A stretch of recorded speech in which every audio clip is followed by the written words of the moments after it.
உங்க மேல கம்ப்ளைண்ட் கொடுத்திருக்காங்க. ஹாய் ஃப்ரெண்ட்ஸ், எல்லாருக்கும் வணக்கம். பாண்டியன் ஸ்டோர் சீரியல்ல நாளைக்கு எபிசோட்ல என்ன நடக்க போகுது அப்படின்னாங்க அந்த வீடியோவில் பார்க்க போறோம். இன்னைக்கு வந்துட்டு பாண்டியன் கிட்ட சரவணன் சொல்லிடுறாரு, அதாவது டைவர்ஸ்க்கு அப்ளை பண்ணிருக்கேன் அப்படின்னு சொல்லிட்டு. பாண்டியன் ஷாக் ஆகுறாரு. என்ன மன்னிச்சிருங்கப்பா, உங்களோட எப்பவுமே வந்துட்டு உங்க பேச்சை நான் கேட்டுதான் எதுனாலும் செய்வேன். இந்த ஒரு விஷயத்துல யாருமே வந்துட்டு என்ன கண்ட்ரோல் பண்ணாதீங்க. திருப்பி அவளை கூட்டிட்டு வந்து இங்க வாழ வைக்கணும், என் கூட வாழ வைக்கணும்லாம் தயவு செஞ்சு நினைச்சிடாதீங்க. அதனாலதான் உங்கள்ட்ட கேட்காம நான் வக்கீல் நோட்டீஸ் அனுப்பிட்டேன் அப்படின்னு சொல்றாரு. அதுக்கு என்ன பேசுறதுன்னு தெரியல பாண்டியனுக்கு. இந்த ஒரு விஷயத்துல என்ன ஃப்ரீயா விடுங்கப்பா, என்னோட இஷ்டத்துக்கு விடுங்க அப்படிங்கிற மாதிரி சரவணன் சொல்லிடுறாரு. அதுக்கப்புறம் நான் பாண்டியன் வந்துட்டு எதுவுமே பேசல. இங்க தங்கமயிலுக்கு நோட்டீஸ் வந்திருக்கு. அப்போ சம்மன் வந்திருக்கு. நாங்க கோர்ட்ல இருந்து வரோம் அப்படின்னு சொல்லிட்டு குடுக்குறாங்க. அத வாங்கி சைன் பண்ணிட்டு பிரிச்சு பார்க்குறாங்க. பார்த்ததுக்கு அப்புறம் தான் அவங்களுக்கு வந்துட்டு அது விவாகரத்து நோட்டீஸ்ன்னே தெரியுது. அத பார்த்த உடனே அம்மா இப்படி என்ன வேணான்னு சொல்லிட்டு விவாகரத்து நோட்டீஸ் அனுப்பிட்டாங்கம்மா. என் வாழ்க்கையே போச்சா அவ்வளோதானா அப்படின்னு சொல்லிட்டு மயக்கம் போட்டு விழுந்துடுறாங்க.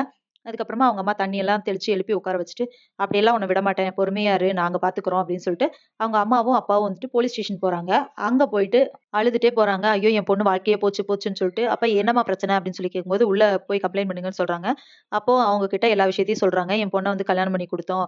2 வருஷம் கூட வச்சு வாழாம இப்ப வீட்ட விட்டு தொரத்தி விட்டாங்க. பணம், நகை எல்லாம் வேணும் அப்படின்னு சொல்லிட்டு கேட்கறாங்க.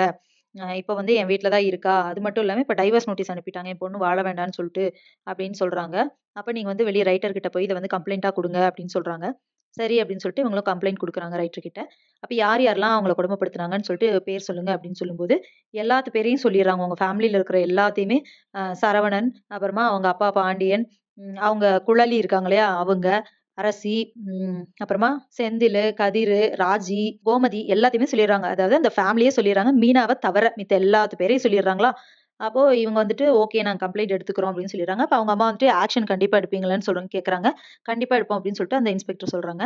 அதுக்கப்புறமா இவங்கலாம் என்ன பண்றாங்கன்னா, கிளம்பி போறாங்க. போயிட்டு அவங்க வீட்ல அதாவது கோமதி, ராஜி, அரசி இவங்க தான் இருக்காங்க. அவங்க வீட்டுக்கு போயிட்டு, உங்க மேல கம்ப்ளைண்ட் வந்திருக்கு அப்படின்னு சொல்லிட்டு அவங்கள அரெஸ்ட் பண்ணிடுறாங்க. என்ன விஷயம்னு தெரியாம அவங்கள இழுத்துட்டு வந்துடுறாங்க. இங்க பாண்டியன் கடையில போயிட்டு பாண்டியனையும் அரெஸ்ட் பண்ணிடுறாங்க. இப்போ அது மட்டும் இல்லாம இப்போ செந்தில், கதிர் எல்லாத்து பேர்லயும் குடுத்துருக்காங்க இல்லையா? ஸோ அவங்களே அரெஸ்ட் பண்ண போறாங்க. அப்புறமா இவங்க வந்துட்டு எல்லாத்தையுமே ஸ்டேஷன் கூட்டிட்டு வந்ததுக்கு அப்புறமா தான் இந்த விஷயம் வந்து மீனாக்கு தெரிய வரப்போகுது. ஸோ அவங்க வந்து என்ன பண்ண போறாங்க, அண்ட் தங்கமயிலுக்குமே இவங்க இப்படி கம்ப்ளைண்ட் குடுத்துருக்காங்க அப்படிங்கிறது தெரியாது. இப்போ வந்துட்டு போலீஸ் ஸ்டேஷன்ல தங்கமயில கூப்பிடுங்க. அவங்களையும் நாங்க விசாரிக்க போறோம் அப்படின்னு சொல்லப் போறாங்க. அப்ப அவங்க வந்து கேட்கும்போது அவங்க அம்மா, ஆமா இன்னும் பணம் நகையெல்லாம் கேட்டாங்கன்னு சொல்லு. அப்பதான் நீ அந்த வீட்ல போய் வாழ முடியும் அப்படின்னு சொல்லிட்டு இன்னும் பொய் தான் சொல்லிக் குடுக்கப் போறாங்க. ஆனா அத கேட்டுட்டு ஆமா அப்படிதான் சொன்னாங்கன்னு சொல்லப் போறாங்களா? இல்ல என் வீட்டுக்காரர் ஃபேமிலி வந்து அந்த மாரி கிடையாது. அவங்க நல்லவங்க தான். நாங்க தான் பொய் சொல்லி ஏமாத்தி கல்யாணம் பண்ணிட்டோம் அப்படின்னு உண்மைய சொல்லப் போறாங்களா? இல்ல என்ன நடக்க போகுது அப்படிங்கிறத இனி வர்ற வீடியோல ஒண்ணொண்ணா பார்க்கலாம் ஃப்ரெண்ட்ஸ். அது வரைக்கும் வெயிட் பண்ணுங்க. நன்றி, வணக்கம்.